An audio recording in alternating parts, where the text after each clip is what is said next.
क्या है खुश न रहने का कारण? एक महात्मा की कहानी। आज के इस ज़माने में कोई भी आदमी इतना खुश क्यों नहीं है? क्योंकि अब किसी के पास टाइम नहीं है। अब लोग पैसे के पीछे परेशान हैं।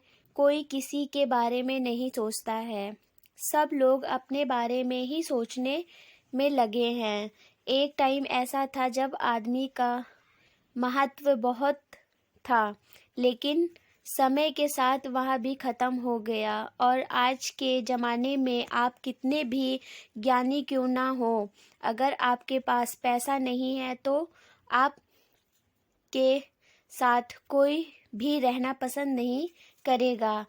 आज मैं आपको ऐसे ही एक कहानी के बारे में बताने जा रही हूँ कि कैसे खुश रहें। बहुत समय पहले की बात है। एक आदमी एक महात्मा जी के पास पहुंचा और बोला, मुनि जी, मुझको बताइए कि मैं खुश कैसे रहूं। यह सुनकर महात्मा जी उसको अपने साथ जंगलों में लेकर चले गए और वहां पर पेड़ एक पत्थर को हाथ में उठा लेने के लिए बोला। उस आदमी ने पत्थर को अपने हाथ में उठा लिया और चलने लगा। थोड़ी दूर जाने के बाद उसके हाथ में दर्द होने लगा, लेकिन वह कुछ नहीं बोला और चलता ही गया।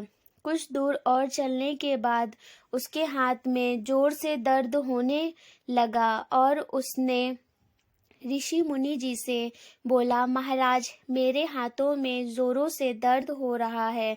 महात्मा जी ने कहा, तुम पत्थर को नीचे रख दो।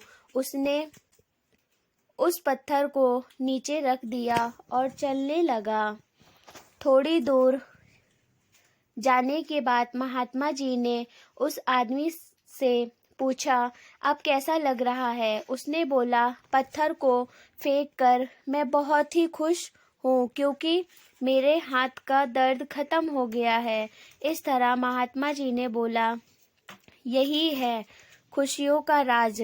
हम लोग अपने जीवन में इतने पत्थर उठा लेते हैं कि हम कभी खुश रह ही नहीं सकते हैं। इसीलिए अगर आपको खुश रहना है तो ऐसे पत्थर को फेंकना होगा जो आपको बहुत ही ज़्यादा दर्द देते हैं। वह आदमी यह बात समझ चुका था। उसने महात्मा जी से बोला, आपको बहुत बहुत धन्यवाद। दोस्तों, खुशियाँ खरीदी नहीं जा सकती हैं, इसीलिए हमेशा खुश रहिए। आपको यह कहानी कैसी लगी, कमेंट करके ज़रूर बताइए।